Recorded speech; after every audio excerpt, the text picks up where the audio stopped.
Imagine que você está sentado no topo de uma montanha-russa, mas essa montanha-russa começa a 400 mil quilômetros de distância, na Lua, e o trilho termina no meio do Oceano Pacífico. A cápsula Orion não é apenas um veículo, é um reservatório colossal de energia cinética que precisa ser aniquilado em poucos minutos. Quando ela atinge o topo da nossa atmosfera, está viajando a incríveis 28 mil quilômetros por hora. Isso é 30 vezes a velocidade de um jato comercial. Se você tentasse frear isso com freios comuns, eles simplesmente deixariam de existir em milissegundos. A natureza tem esse truque engraçado. Ela não deixa você se livrar da energia sem cobrar um preço alto. Toda essa velocidade precisa ir para algum lugar, e esse lugar é o calor. Estamos falando de converter movimento em agitação atômica tão violenta que o ar ao redor da cápsula deixa de ser um gás e se torna algo muito mais exótico e perigoso. É uma dança frenética de partículas, onde cada molécula de oxigênio e nitrogênio se torna um projétil térmico.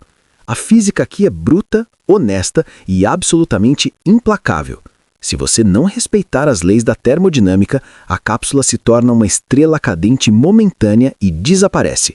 Imagine a jornada de volta como um mergulho em um oceano de fogo, onde cada átomo conta uma história de sobrevivência. Se você quer desvendar os segredos do cosmos conosco, junte-se a esta exploração e me conte, de qual parte deste pequeno planeta azul você está testemunhando essa física extrema agora? Agora, pense na escala disso. Você tem toneladas de metal e compósitos avançados que precisam desacelerar de Mach 25 para zero. A energia envolvida é equivalente a centenas de toneladas de TNT, mas em vez de uma explosão, temos uma queima controlada. O ar, que parece tão leve e etéreo quando você caminha no parque, se transforma em uma parede de concreto fluido quando você o atinge a essa velocidade. Não é o atrito que nos mata primeiro. É algo muito mais profundo e fascinante, chamado compressão. Quando a Orion mergulha, ela empurra o ar com tanta força que as moléculas não têm tempo de sair do caminho. Elas se amontoam, se espremem e, nesse processo de compressão adiabática, a temperatura dispara para níveis que fariam a superfície do Sol parecer um lugar refrescante. É o início de um processo onde a engenharia humana desafia a fúria da natureza em sua forma mais pura. Olha só que coisa maluca! A maioria das pessoas pensa que a cápsula esquenta por causa do atrito, como quando você esfrega as mãos no frio. Mas na reentrada da Orion, o atrito é o menor dos seus problemas. O verdadeiro vilão, ou herói, dependendo de como você olha, é a onda de choque. Imagine uma multidão correndo em um corredor estreito. Se alguém para de repente, todos se amontoam na frente. É exatamente isso que a Orion faz com o ar. Ela viaja tão rápido que cria uma onda de choque de proa. O ar é comprimido de forma tão violenta na frente do escudo térmico que a energia cinética das moléculas é convertida instantaneamente em energia térmica. É a lei dos gases ideais levada ao extremo absoluto. A temperatura nessa zona de choque pode chegar a 7.000 graus Celsius. Nesse ponto, as moléculas de ar não aguentam mais a pressão e começam a se despedaçar. O oxigênio e o nitrogênio se dissociam, os elétrons são arrancados de seus núcleos e, de repente, a cápsula está envolta em uma bainha de plasma. O plasma é um estado da matéria onde as regras mudam. Ele é eletricamente carregado e brilha com uma luz branca e azulada ofuscante. É uma sopa de íons e elétrons livres que flui ao redor da geometria da Orion. O design da cápsula, aquele formato de sino, não é por estética. É uma forma calculada para manter essa onda de choque e o plasma o mais longe possível da estrutura metálica. Se o plasma tocar diretamente o alumínio da cápsula, ele derrete como manteiga em uma fornalha. Existe uma fronteira invisível, uma camada limite, onde a física se torna uma batalha de vida ou morte. A Orion precisa gerenciar esse fluxo, garantindo que o calor seja dissipado para os lados e não para dentro, onde os astronautas estão sentados. É como tentar manter um cubo de gelo intacto dentro de um vulcão ativo, usando apenas um ventilador e muita matemática. A complexidade de prever como esse fluido superaquecido se comporta é um dos maiores desafios da aerodinâmica hipersônica. Cada pequena saliência ou imperfeição na superfície da cápsula pode criar turbulências que canalizam o calor para pontos críticos. Por isso, a superfície precisa ser perfeitamente lisa e o formato deve ser seguido à risca. Estamos lidando com um regime onde o ar se comporta de maneira não linear, onde pequenas mudanças nas condições iniciais levam a resultados drasticamente diferentes. É a beleza e o terror da mecânica de fluidos em alta velocidade. Agora, presta atenção nesse detalhe crucial. Como você constrói algo que aguenta 7.000 graus se nenhum metal conhecido sobrevive a isso? A resposta é o sacrifício. O escudo térmico da Orion usa um material chamado EVCOAT, um sistema ablativo que é uma obra-prima da engenharia química. Em vez de tentar refletir o calor, o EVCOAT aceita a derrota, mas de uma forma muito inteligente. Ele é projetado para queimar, carbonizar e se desprender. À medida que o plasma atinge o escudo, a camada externa do material sofre uma reação química que consome energia. Ele se transforma em gás e esse gás cria uma microcamada protetora entre o escudo sólido e o plasma escaldante. É como se a cápsula estivesse constantemente suando para se manter fria, mas o suor é um polímero que se vaporiza. O EVCOAT é aplicado em uma estrutura de colmeia de fibra de vidro, com mais de 300.000 células individuais preenchidas manualmente. Cada célula é uma pequena fortaleza. Se uma falhar, as outras seguram a onda.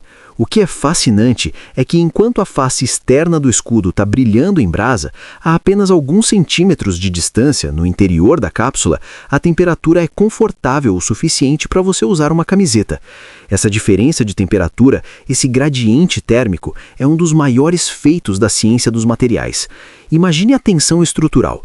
Um lado do escudo quer expandir violentamente devido ao calor, enquanto o outro lado permanece estável. Se o material não fosse flexível o suficiente, ele racharia como um prato de cerâmica no fogo. A Orion carrega cerca de 700 quilos desse material e cada grama é calculada. Se o escudo for fino demais, o calor passa. Se for grosso demais, a cápsula fica pesada demais para voltar da Lua. É um equilíbrio de precisão cirúrgica. Durante a missão Artemis 1, os engenheiros observaram que o desgaste do EVCOAT foi um pouco diferente do esperado em algumas áreas, o que mostra que mesmo com supercomputadores, a natureza ainda tem segredos. A ablação é um processo dinâmico, quase orgânico. À medida que a cápsula desce, o escudo vai ficando mais fino, perdendo massa para salvar a vida. É uma filosofia de design onde a destruição controlada é a única via para a preservação. Sem esse sacrifício material, a exploração do espaço profundo seria uma viagem de ida sem volta. A ciência é a única ferramenta que nos permite prever o caos antes que ele nos destrua. Se essa complexidade te fascina, considere fazer parte da nossa comunidade de mentes curiosas. Existe um detalhe aqui que é de perder o sono: o ângulo de entrada. Imagine que você está tentando atirar uma pedra em um lago para fazê-la quicar. Se você jogar muito inclinado, ela afunda direto. Se jogar muito raso, ela quica e vai embora. A atmosfera da Terra para Orion, vindo da Lua, funciona exatamente assim. O corredor de entrada tem apenas alguns graus de largura. Se a cápsula entrar com um ângulo muito íngreme, a desaceleração será tão violenta que a estrutura vai se despedaçar e os astronautas seriam esmagados por forças G insuportáveis, além do calor superar a capacidade do escudo. Por outro lado, se o ângulo for muito raso, a Orion vai literalmente ricochetear na atmosfera e ser lançada de volta para o espaço profundo, em uma órbita elíptica que a levaria para longe da Terra sem oxigênio suficiente para uma segunda tentativa. Estamos falando de uma precisão de frações de grau a milhares de quilômetros de distância. Para resolver isso, a NASA usa uma técnica chamada Skip Reentry, ou reentrada com salto. A Orion mergulha na atmosfera superior, usa sua sustentação aerodinâmica para subir novamente, saindo brevemente da atmosfera, e depois mergulha de vez para o pouso final. Isso permite que a cápsula escolha o local de pouso com muito mais precisão e distribua a carga térmica em 2 eventos menores em vez de um único impacto brutal. É como se a cápsula estivesse constantemente suando para se manter fria, mas o suor é um polímero que se vaporiza. A matemática por trás disso envolve equações diferenciais complexas que precisam ser resolvidas em tempo real pelos computadores de bordo. Qualquer erro no centro de gravidade da cápsula mudaria sua sustentação e arruinaria o salto. Por isso, a Orion tem pesos internos que podem ser movidos para ajustar seu equilíbrio. É um balé cósmico onde a gravidade, a inércia e a resistência do ar precisam estar em perfeita harmonia. A margem de erro é tão pequena que a navegação depende de sensores estelares e sistemas inerciais de última geração. Você está caindo no vácuo, mirando em um alvo móvel, contando com a densidade do ar que varia com o clima e a atividade solar. É a prova definitiva de que no espaço a inteligência é o nosso único paraquedas real. Cada segundo dessa manobra é monitorado, mas a verdade é que uma vez que o mergulho começa, a física assume o controle e nós somos apenas passageiros de suas leis imutáveis. Agora, imagina o seguinte: você está no meio do momento mais perigoso da sua vida, cercado por fogo e, de repente, o mundo lá fora desaparece. Todo o contato via rádio é cortado. Isso é o que chamamos de blackout de reentrada. Lembra que eu falei que o ar se transforma em plasma? Pois é. O plasma é um condutor elétrico. Ele forma uma blindagem eletromagnética ao redor da cápsula que as ondas de rádio simplesmente não conseguem atravessar. Elas batem nessa sopa de elétrons e são refletidas ou absorvidas. Por vários minutos, a Orion fica completamente isolada. Ninguém no controle da missão sabe se os astronautas estão vivos, se o escudo está aguentando ou se a cápsula se desviou do curso. É um silêncio ensurdecedor. Para os engenheiros, são os minutos mais longos de suas carreiras. A física aqui é a mesma que impede o sinal de celular de funcionar dentro de um elevador metálico, mas elevada à enésima potência. O plasma atua como uma gaiola de Faraday dinâmica. O mais fascinante é que a duração desse blackout depende da velocidade e do formato da cápsula. Como a Orion vem da Lua, ela está muito mais rápida que uma cápsula vindo da Estação Espacial Internacional, o que significa que o plasma é mais denso e o blackout mais persistente. Durante esse tempo, a cápsula é um mundo autônomo. Se algo der errado, o computador de bordo precisa tomar decisões em milissegundos. Não há tempo para pedir ajuda à Terra. A luz viaja a 300 mil quilômetros por segundo, mas ela é impotente contra alguns centímetros de gás ionizado. É um lembrete visceral de que, apesar de toda a nossa tecnologia de comunicação global, ainda somos vulneráveis às propriedades fundamentais da matéria.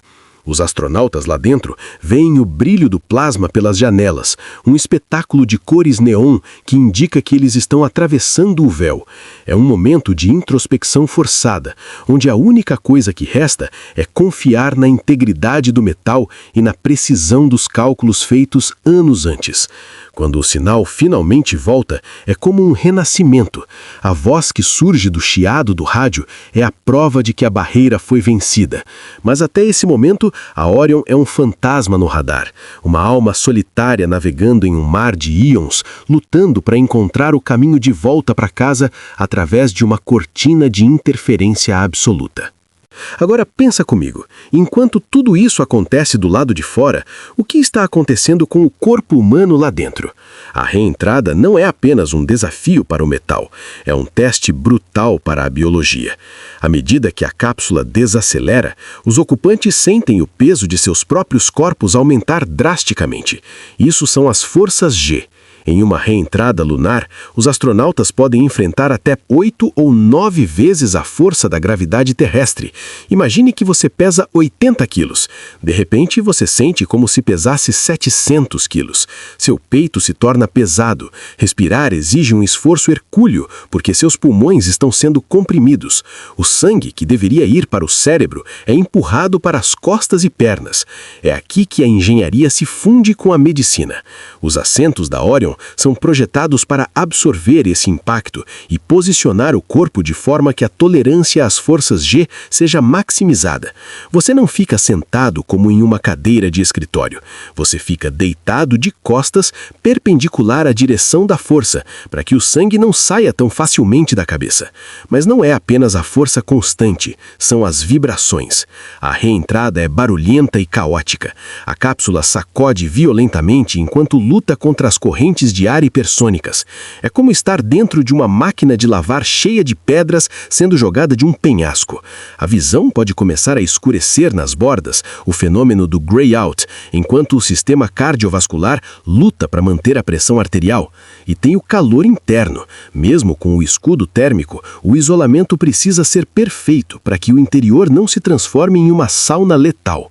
O sistema de suporte de vida trabalha freneticamente para remover o CO2 e manter a temperatura estável. É uma dança de equilíbrios. A estrutura precisa ser rígida para não colapsar, mas flexível o suficiente para não transmitir todo o choque aos humanos. Cada batimento cardíaco dos astronautas é monitorado. Cada respiração é um triunfo da vontade sobre a física. A Orion é um útero tecnológico protegendo a fragilidade da vida contra a violência do cosmos. Quando você vê as imagens da cápsula balançando sobre os paraquedas, lembre-se de que lá dentro existem seres de carne e osso que acabaram de passar pelo moedor de gravidade e sobreviveram para contar a história. É o limite da resistência humana, onde a coragem encontra a ciência dos materiais. Depois de sobreviver ao inferno de plasma e às forças G, você pensaria que o pior já passou, certo? Errado. Agora você está a alguns quilômetros de altura, caindo como uma pedra, e precisa parar. É aqui que entra o sistema de paraquedas mais complexo já construído. A Orion não usa apenas um paraquedas. Ela usa uma sequência coreografada de 11 paraquedas diferentes. Primeiro, a cobertura do compartimento de paraquedas é ejetada. Em seguida, 2 paraquedas de extração puxam os paraquedas de frenagem, os drogues. Esses paraquedas pequenos e resistentes estabilizam a cápsula e começam a reduzir a velocidade de centenas de quilômetros por hora para algo mais manejável. Mas eles não podem abrir de uma vez. Se fizessem isso, a força do ar os rasgaria como papel de seda. Eles abrem em estágios, um processo chamado reefing, onde cordas mantêm a boca do paraquedas parcialmente fechada até que a velocidade caia o suficiente. Depois que os drogues fazem seu trabalho, eles são cortados e 3 paraquedas pilotos são lançados, que por sua vez, puxam os 3 paraquedas principais. Esses gigantes, quando totalmente inflados, poderiam cobrir quase um campo de futebol inteiro. Eles são feitos de Kevlar e nylon ultra-resistentes com milhares de linhas de suspensão que precisam se desenrolar sem dar um único nó. Imagine a engenharia têxtil necessária para garantir que essas toneladas de tecido se comportem exatamente como planejado, em um ambiente turbulento.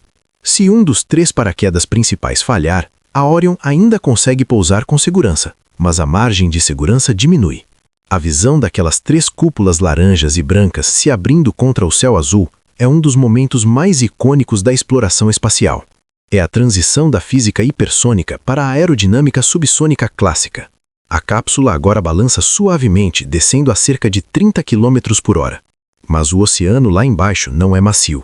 O impacto, ou splashdown, é o ato final. A Orion atinge a água em um ângulo específico para minimizar o choque, usando a própria água como um amortecedor final. É o fim de uma jornada de milhões de quilômetros, terminando com um mergulho em nosso próprio oceano. A precisão necessária para coordenar essa sequência de abertura, onde cada milissegundo conta, é o que separa um sucesso histórico de um desastre catastrófico. É a ciência da desaceleração levada à perfeição. A cápsula Orion flutuando nas águas do Pacífico é muito mais do que um pedaço de metal queimado. Ela é um monumento à nossa curiosidade e à nossa recusa em afeitar limites.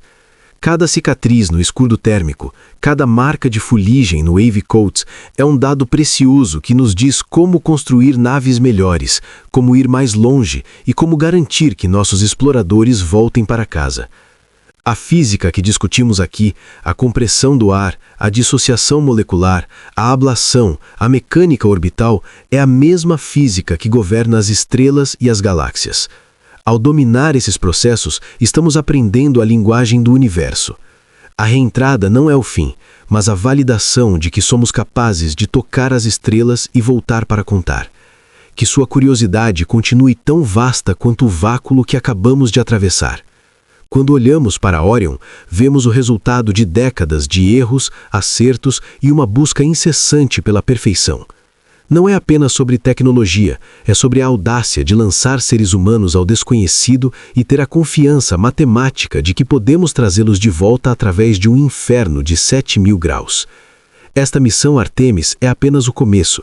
O que aprendemos com a Orion abrirá as portas para Marte e além. A física não muda, mas a nossa compreensão dela se expande a cada splashdown bem-sucedido. Cada vez que desafiamos a atmosfera, estamos testando os limites da nossa própria inteligência. E no final das contas, é isso que nos define como espécie: a vontade de entender o impossível e torná-lo rotina. A jornada da Orion é a nossa jornada, um lembrete de que, embora sejamos pequenos diante da vastidão do espaço, nossa mente é capaz de decifrar as leis que o regem. O conhecimento é a única chama que não se apaga na reentrada. Pelo contrário, ele brilha ainda mais forte.